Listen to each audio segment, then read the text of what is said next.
I'm from Manchester as well, a place where people are actually so poor they can't afford an accent, just a vowel. Here's the thing for you, who likes food?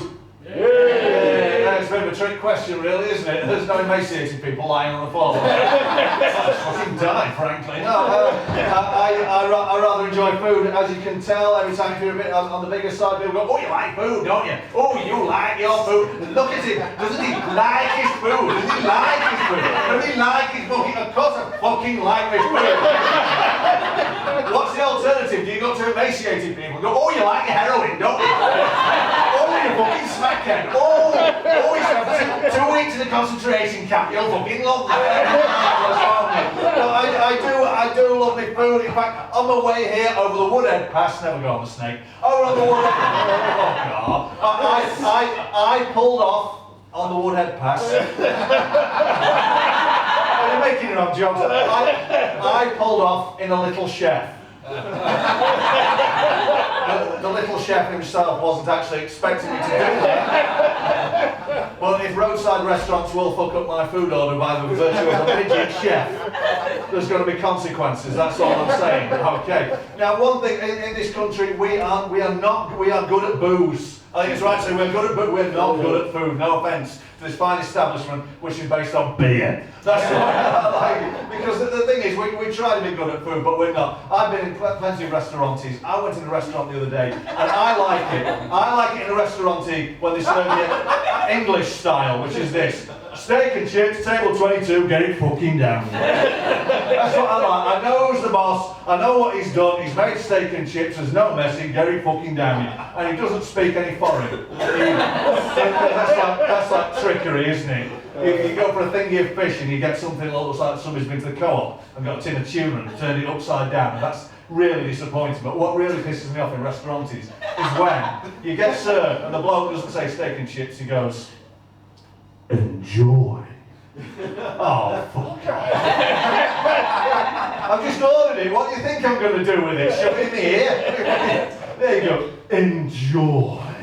Doesn't work the other way in any other establishment. Nobody else patronises you like that, do they? You don't go in the co-op to buy some toilet paper and the guy behind the counter go, wipe. I don't go to the chemist to buy some contradictives and the bloke go, thrust. I mean, I don't go to the paper shop to buy a mucky book and the bloke there go, low self-opinion. Well, he doesn't. He does actually quite a lot, mainly because I usually buy Razzle because it's cheapest. But nonetheless, you don't have to delete your browsing history with Razzle, right on, old school perverts. That's all I'm fucking saying. If Jimmy Savile had bought Razzle, he would still, no, he's dead. Whatever, Jonathan King or something like that. The other one I don't really like in restaurants is do you know that they try and shove a certain type of food on you that they got on? And what they do is, it's a trick, they go to you, you order like steak and chips, and they go, good choice. Fuck off. I ordered it, that's what, so that you and your mates we go, oh yeah, steak's good, everybody will say steak's good. Good choice. I mean, crikey, it doesn't work the other way around, does it, frankly? They don't come up to you and go, bolognese. Bad choice. The chef's got eczema, and that's not handsome. Well, I mean, who knows what goes on in that fucking kitchen? I went to another restaurant the other day, and the waiter sashayed out in a very camp fashion and proudly announced, sir, the chef's special. I said, is he really? I'm not prejudiced, I don't mind how special he is. You know, as long as he doesn't dribble in my soup, that's the main thing. So long as he doesn't come out of there in his wheelchair and tell me that the universe is constantly expanding, that's all I'm saying. And it's to prove how bad we are at food in this country.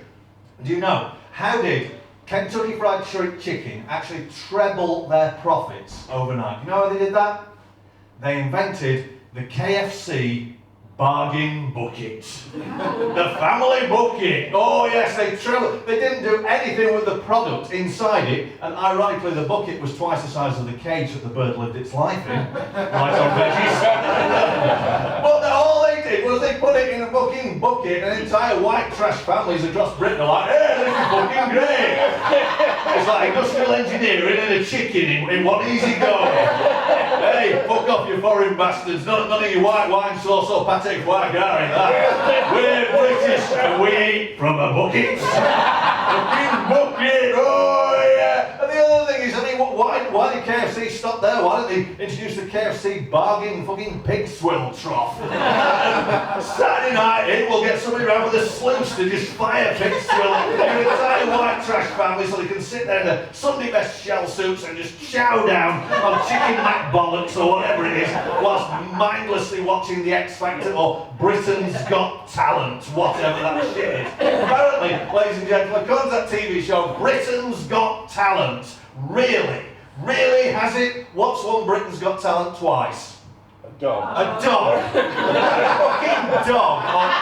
fucking dog. Or Cher Lloyd, that might have been her name. Oh, Britain's Got Talent, it's all here in Sheffield. Britain's Got Talent. Twice won by something which goes around on four legs and cracks on the pavement. Or was that Paula Radcliffe? I don't know. People vote for this, sat there eating chicken mac bollocks going, oh, that fucking dog's yeah, isn't it? But you think I'm being cynical about this? Curry houses were actually dying off in this country till one clever curry house in Birmingham invented the Balti. You know what the word Balti means? Bucket. It is an Indian word which means bucket. I'm assuming one day there must have been some poor Indian fella grinding up herbs and spices going, oh, my curry house is going down, nobody's eating here. And he'd run out of cutlery, he'd run out of plates, and he just went, yeah, you can have it in a bucket. Serve me in a bucket, I've got a bucket, cry! Magic. The guy's a millionaire, invented the Balti now, he's ringing his mates in India going, come over here, these idiots eat anything in a bucket. Fucking puke in a bucket, Rummies will eat it, oh, fucking magic, he's eating it. But Big One, go one step too far, serve me a fucking drink in a jam jar and I'll punch you. Those rules, offside referee, beer glass, that's what, pint glass, not a fucking jam jar, a fucking slate. Wrong, you went too far, offside, no go to jail, no fucking slate. You know what I mean, like you don't go to your local Korean restaurant, well you can do, but don't order the doggy bag, that's all I'm saying. Whoa, I'm not racist, no. The other thing is, you see Gordon Ramsay on the telly with that programme where he's sorting out the restaurants for people, he's sorting them out, he's going to be, you want to alter your service, alter your price, your decor, no Gordon, put it in a fucking bucket with all right. Just put it in a bucket, that'll do. But the thing that gets me is, right, I love my food, as I say, and occasionally, in November, I start thinking to myself, my God, if only I could eat a ridiculously overpriced sausage whilst crammed into a garden shed like some sort of prison camp. And then I thought, German market on Fargate, fuck it. Oh yes, my dreams have come true. When all of us can reenact Escape from Collins, rounded up by Germans, you're eat Frankfurt off of £10 to go. Glue wine with glue in it at £10 to throw. Fuck off! What are you doing this to yourself for? Me and the rest of the lads got a wooden horse and put it in the middle of Fargate and start tunnelling out. But it doesn't happen the other way around, does it? Why haven't we exported the English market to Germany? That's what I want to do. And posh German people go, yeah, I cannot believe your crazy English market. It is so shit. Yeah, you have the knockoff Armani unser Hugo Boss. The label is written wrong. It's obviously knockoff, but I'm loving it. And also, you are putting apostrophes in every single word in the wrong place. In the knickers or the socks or the Lycra. You are putting the apostrophe there. And amazingly enough, you have 10 lighters for a quid. My work is 10 lighters for a quid. And even some Trevor Francis tracksuits from some mush in Shepherd's Bush. Not income tax and no VAT, and no guarantee. Oh, I've got it loving your English market. And I was driving here over the wood end, as I say today, and I don't know, have you got a speed limit in Sheffield? Oh, you have, coming down the road, they put cameras in, I hate it. Because in Manchester, I was listening to Radio 4, because I'm way posh, and I was eating motorway food that wasn't made by Ginsters. Fucking way posh, me. And they came on the radio and said, we're recommending putting the speed limit down to 20 miles an hour in Manchester. I was shocked, I was absolutely shocked. 20 miles an hour. I almost stopped texting for a minute. I slowed down to 70 and my bus started wobbling. Some of the special needs kids started shouting a bit, but it stopped from licking the windows, so that was quite good. No, well, you know, I'm a big car fan. Right? I've got two cars, and I don't care. One's a BMW, the other one's a white van. So apparently I'm a Nazi, and I'm also a rep. So no, it doesn't matter which one I drive, everybody hates me, so I don't care. But one thing is, if you get to my age, which is 40-something, this is the question. Why, this is, I may piss some people off, why would any man at my age with a bit of money in his pocket and a beer gut buy a fucking people carrier? Because if there's one thing that a people carrier says about you, you could have bought a sports car, you could have bought an Audi and been a twat, but you bought a people carrier because you're completely under the thumb. Oh, the people carrier is like driving around in the world's biggest wedding ring, frankly. You have more chance of pulling a woman by sitting outside a nightclub in a three-wheel Reliant Robin jacked up on bricks, quite frankly. And my mate Tim, he recently bought a people carrier, this is why I'm saying it, and he had to come out with the big excuse. And his excuse was, yeah, well, you know, we bought a people carrier because, you know, we've got 2 kids now, and we were thinking of having, we need a little bit more room, yeah? Well, how much more room do you need for these babies?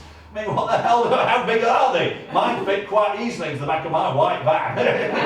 What's your wife been doing? Shagging a brontosaurus? Maybe a junior lizard boy who wants to put his head out to the sunroof and go, maybe it's like that. But anyway, I don't know how long I've done. Do I keep going and keep going? 1 minute, 2 minutes, fucking, yeah, just keep going, fat boy. Right, I'll start now. Hello, my name's Roland. which is a fucking stupid name. Thanks Mum, thanks Dad, thanks for naming me after the fat boy of Grange Hill. Puppet Rat off TV in the 80s, thank you very much. And of course the 808 and 303 keyboards and synthesizers that invented dub reggae and acid house. Just you on that one. Well, I do this to students, they go, what's acid house? And Grandad. But I'm convinced it's going to be a cool name because all the pop stars call the kids idiot names, do they not? Yeah. What's your favourite pop star kid idiot name? Every time, Apple Paltrow, Gwyneth Paltrow and that dick out of Coldplay are so lip-wristed. Oh yellow, I can't rock, what a crybaby that man is. I call the kid fucking Apple Paltrow. That's going to go down well on the council estate in Rotherham, isn't it? Fucking Apple Paltrow, get the ass in here, fucking tea's ready. My God, you like your vowels in South Yorkshire. The other one, well, yeah, Apple got off quite lightly compared to her sisters, Banana and Kumquat. The other one, you know, a gangster, rappity man, hippity hop, Kanye West, you know him? What do you call his daughter? North, because he's like fucking street. He may have half I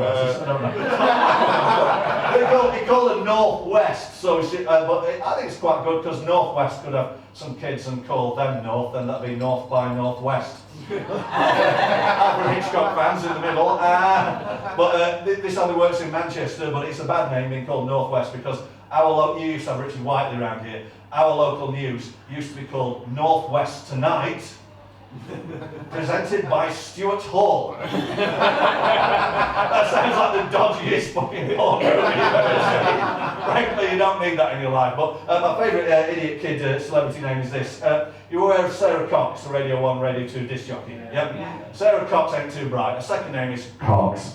Now, if your second name happens to be Cox, and I just like to emphasise that Cox, and your name's Sarah Cox, think of when you have a kid, if your second name's Cox, for God's sake.